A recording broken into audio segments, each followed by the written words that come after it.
सौनक ने पूछा, गुरुजी आपने तो बड़ा अच्छा बता दिया है, लोग बुद्धिमान हो जाएंगे, बुद्धि बड़ी जोर से काम करेगी, लेकिन घर में झगड़े बहुत होते हैं, घर में लड़ाइयाँ, कलयुग में तो बहुत झगड़े होंगे, बाप बेटे में लड़ाई होगी, पति पत्नी में लड़ाई होगी, लोग झगड़ते ज़्यादा रहेंगे, उसके लिए क्या करें? उसके लिए भी बड़ा सुंदर उपाय है। भगवान नर्मदेश्वर अपने मंदिर में रखिए, तांबे के लोटे में, पीतल के लोटे में एक छेद कर लीजिएगा उसको, सुबह उस लोटे को पूरा का पूरा भर दो, एक तिपाही बन जाती है, बाजार में मिल जाती है, सुबह भर दो, शाम तक पानी गिरता रहेगा पिंडी पर, शाम को भर दो, सुबह तक चलता रहेगा।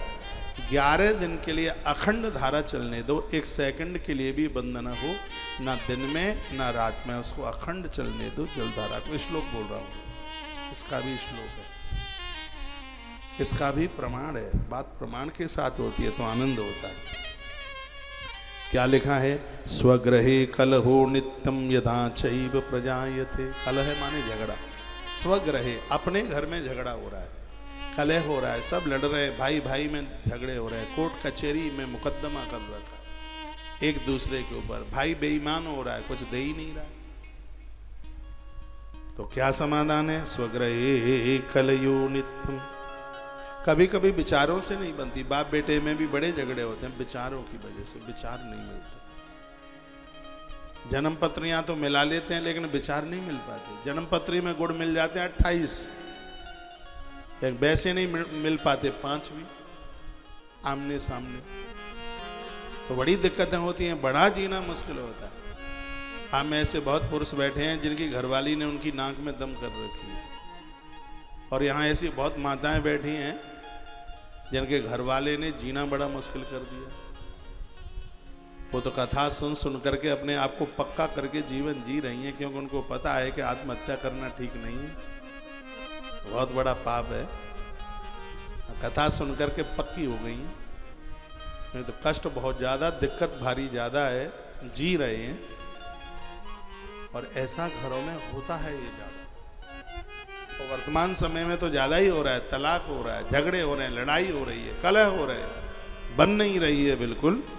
तो बड़ा प्यारा श्लोक है, यह है, ये रुद्र संहिता के 6ठी खंड के अध्याय नंबर 14 का श्लोक नंबर 77 है, 77 77 नंबर के श्लोक में चर्चा की गई है। स्वग्रहे कलहो नित्यम यदा चैव प्रजायते तद्धारायां कृतायं वै सर्वं दुःखं विलीयते। भगवान शिव के ऊपर ये जल की धारा जो अखंड है, 24 घंटा चले और 11 दिन तक इसको बंद मत होने दो।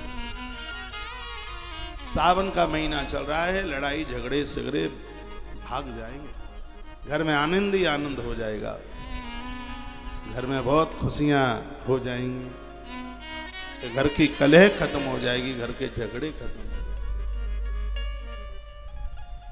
एकादश एक जल से रोज आप कर लेते हैं, इससे घर को, परिवार को बहुत शांति मिलती है, लेकिन इस झगड़े को जड़ से खत्म करने के लिए 11 दिन अनवरत 1 सेकंड को भी पानी की धार बंद न रहे।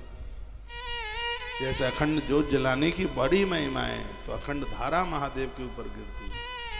आप कहोगे उन्हें रात में ठंड नहीं लगेगी, महादेव तो ठंड में रहते ही है, अमरनाथ में वो तो बर्फ ही में रहते हैं, उनको तो बड़ा अभ्यास है, उन्हें जाड़ा गर्मी कुछ नहीं लगता। ऐसे शिव हैं जिन्होंने ऋतुओं को जीत लिया, किसी भी ऋतु का उनके ऊपर कोई भी ऐसा प्रभाव पड़ता नहीं है, गर्मी उन्हें नहीं लगती, गर्मी का ऐसे वही तो हैं जो जहर को भी पचा गए, नहीं तो जहर पी करके तो, जहर खा करके तो लेने के देने पड़ जाए। उन्होंने तो विष पी कर एक नदी और पैदा कर दी, जिसको मां नर्मदा के नाम से जानते हैं। ये मां नर्मदा उन्हीं, इस मृत्यु लोक की सबसे पहले यदि कोई नदी प्रकट हुई है तो मां तो नर्मदा है, ये गंगा जी से भी पहले। संपूर्ण नदियों में ऐसी एक मां नर्मदा है जिसकी प्रदक्षिणा परिक्रमा लगती है। मत्स्य पुराण में लिखा है कि प्रलय के समय में सब कुछ समाप्त हो जाता है इस धरती का, लेकिन एक ऐसी मां नर्मदा है जो प्रलय में भी कभी समाप्त नहीं होती, वो जीवित रहती है। और ये मां नर्मदा उसी समय प्रकट हुई है जब भगवान शंकर ने जहर पिया। जब उन्होंने जहर पिया महादेव ने, तो जहर अपना प्रभाव दिखा रहा था। कुछ समय तक तो वो ऋषिकेश के पास रहे, वहीं तो पिया जहर। नीलकंठ नाम की जगह ना, कंठ नीला वहां पड़ गया। वहां से भगवान गए मेकल पर्वत पर। मेकल पर्वत पर देह में से इतना पसीना आया, और भगवान शंकर की देह से पसीना छूटकर मेकल पहाड़ के ऊपर गिरा। उसी में से भगवती नर्मदा प्रकट हो गई है। मेकल इसलिए उसको मेकल सुता कहा गया। रुद्र कन्या है मां नर्मदा। हम तो बड़े भाग्यशाली हैं कि माता जी का नाम। मैंने तो नर्मदा पुराण भी तो सुनाया है आपको। हाँ, सुनाया है।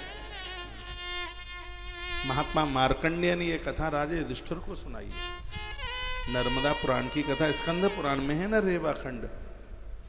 स्कंद पुराण में 2 कथाएं बड़ी अद्भुत हैं। एक है सत्यनारायण भगवान की कथा है, और एक मां नर्मदा मैया की कथा है। दोनों ये रेवा खंड में ही, और दोनों ही कथाएं बड़ी अद्भुत हैं। आप मुझसे परेशान तो नहीं है, बताइए, हमसे बोर तो नहीं है आप?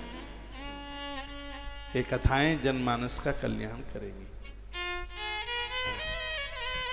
नदियां तो सर्व पूजता है, बहुत वंदनीय है। भगवान शिव अद्भुत देव हैं, क्या नहीं उन्होंने दिया।